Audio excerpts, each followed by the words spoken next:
Cada ser humano foi um dia apenas um ovo, uma simples célula resultante da união de dois gametas, um paterno e outro materno. Deste singelo, pôde surgir um organismo complexo, constituído por trilhões de células. Mas afinal, como é que se deu esta transformação fantástica?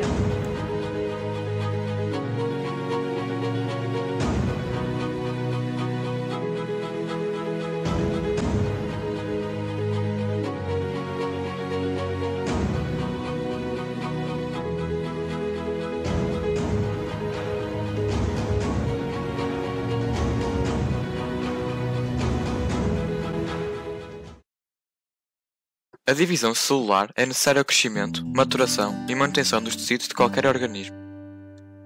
Nos seres procariontes, o DNA é duplicado e o citoplasma divide-se em duas partes, ficando ambas as células filhas com uma cópia do DNA e com metade do citoplasma da célula-mãe.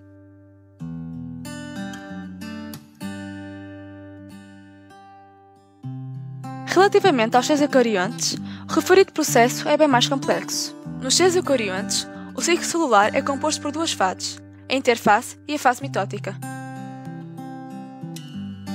A interfase é a fase mais longa do ciclo celular, durante a qual a célula se prepara para dividir.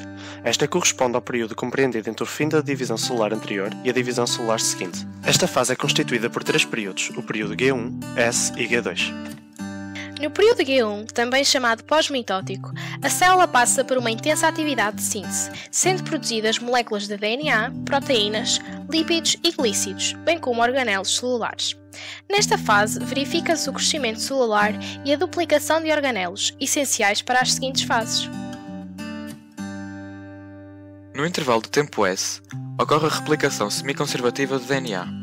Além disso, as duas moléculas de DNA já existentes associam-se a histonas, formando-se cromossomas constituídos por dois cromatídeos ligados pelo centrómero. O período G2, também denominado pré-mitótico, caracteriza-se pela separação entre o fim da síntese de DNA e o início da mitose. Neste, ocorre a síntese de mais proteínas, bem como a formação de estruturas membranares que serão utilizadas pelas células filhas. De modo geral, assistimos à finalização do crescimento celular. Após a interfase, ocorre a fase mitótica. Esta compreende a mitose, composta pela profase, metafase, anafase e telofase.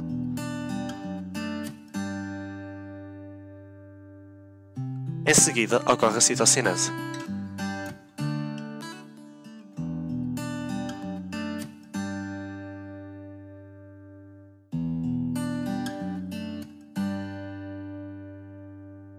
A profase é a fase mais longa da mitose. Durante esta, verifica-se a espiralização da cromatina. Simultaneamente, filamentos proteicos chamados microtúbulos surgem a partir dos centrosomas e afastam-se para polos opostos, dando origem ao fuso acromático. Estas fibras unem-se a uma estrutura proteica chamada cinetocoro. Existe um cinetocoro unido ao centrómero de cada cromatídeo dos cromossomas. Ocorre ainda a fragmentação da membrana celular, que leva à desorganização do nucleolo e do núcleo. Devemos ter em atenção que, enquanto nas células animais existem centrómeros que organizam o fuso mitótico, as células vegetais não os possuem, sendo esta função desempenhada por estruturas similares. Após a profase, temos a metafase. É nesta fase que os cromossomas apresentam máxima condensação. Além disso, o fuso acromático completa o seu desenvolvimento, encontrando-se os pares de centríolos nos polos da célula. Por sua vez, os cromossomas alinham-se na placa equatorial da célula. Deste modo, os cromossomas estão prontos para serem divididos.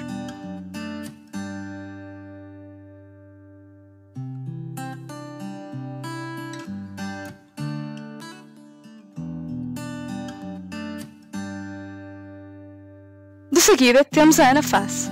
Devido ao encurtamento das fibrilas do fuso acromático, que estão unidas aos cinetocoros, os centrómeros rompem-se. Como resultado, ocorre a separação dos dois cromatídeos que passam a constituir dois cromossomas independentes. Posteriormente, efetua-se a ascensão dos cromatídeos para polos opostos das células. Consequentemente, cada polo da célula passa a possuir um conjunto de cromossomas exatamente iguais. O último estágio da mitose é a telofase. Nesta fase, os cromossomas iniciam um processo de descondensação, ocorrendo o seu alongamento. Realiza-se também a dissolvência do fuso acromático e a desorganização das fibrilas. Além disso, a membrana nuclear reorganiza-se, o que leva ao reaparecimento dos núcleos. Assim sendo, a mitose é finalizada com uma célula composta por 2 núcleos.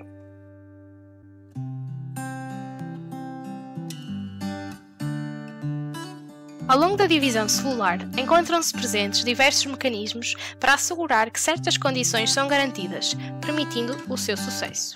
Para tal, a célula possui 3 pontos de controle. O primeiro é perto do final da fase G1. Aqui é analisado o tamanho da célula e a qualidade do DNA. Outro ponto de controle é no final da fase G2, na qual se verifica o tamanho da célula e a realização do processo de replicação do DNA. Ainda outro ocorre na transição metafase-anafase. Neste, é averiguado o alinhamento dos cromossomas no fuso acromático e a sua distribuição equitativa.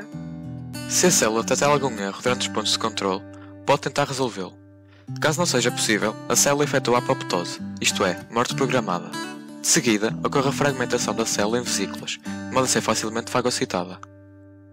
Por outro lado, se eventualmente existirem mutações em genes responsáveis pela síntese proteica envolvida no controle do ciclo celular, o desenrolar deste pode ser comprometido. O funcionamento da célula e do organismo a que esta pertence pode ser afetado, podendo dar origem a doenças como o cancro.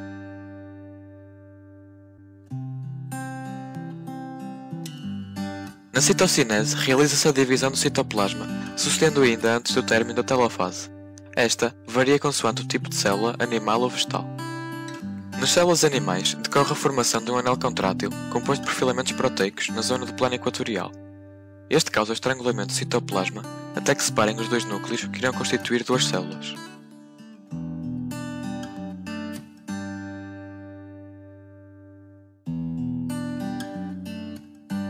Nas células vegetais, a parede celular rígida não permite a divisão celular por estrangulamento do citoplasma.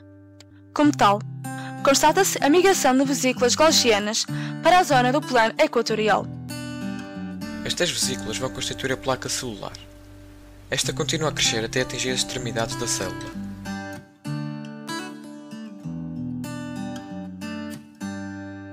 A celulose contida nas vesículas é depois depositada entre as membranas celulares, criando assim 2 novas paredes celulares.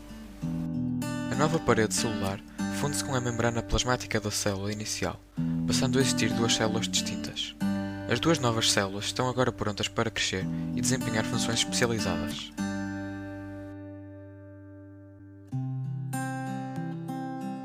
Durante a fase mitótica, devido aos vários fenómenos que nesta ocorrem, a quantidade de DNA por núcleo varia à medida que este processo se desencadeia. Durante a interfase em G1, as moléculas de DNA possuem cromossomos com um único cromatídeo. Na fase S, ocorre a replicação semiconservativa de DNA. Os cromossomas são agora constituídos por 2 cromatídeos. Neste momento, as células possuem informação genética duplicada. Na fase G2, a quantidade de DNA não varia, continuando cada cromossoma a ser composto por 2 cromatídeos. Durante a profase e a metafase, também não ocorre variação na quantidade de DNA. Durante a anafase, a quantidade de DNA reduz para metade, pois ocorre nesta fase uma distribuição equitativa do DNA devido à clivagem dos centrómeros e à migração de cada um dos cromatídeos irmãos para os polos da célula. Mais tarde, após a telofase, a célula inicial origina 2 células filhas, cada uma com a mesma quantidade de DNA que a célula-mãe. Após chegar à fase mitótica, as células podem seguir diferentes processos, nomeadamente diferenciação e maturação, como é o caso das hemácias que, após a sua formação, deixam de cumprir o ciclo celular visto não possuírem núcleo. Manter-se em fase G0. Ocorrem células com longo período de vida que raramente se dividem. Exemplo disso são os neurónios. Continuar a dividir-se, como é o caso do ovo ou zigoto.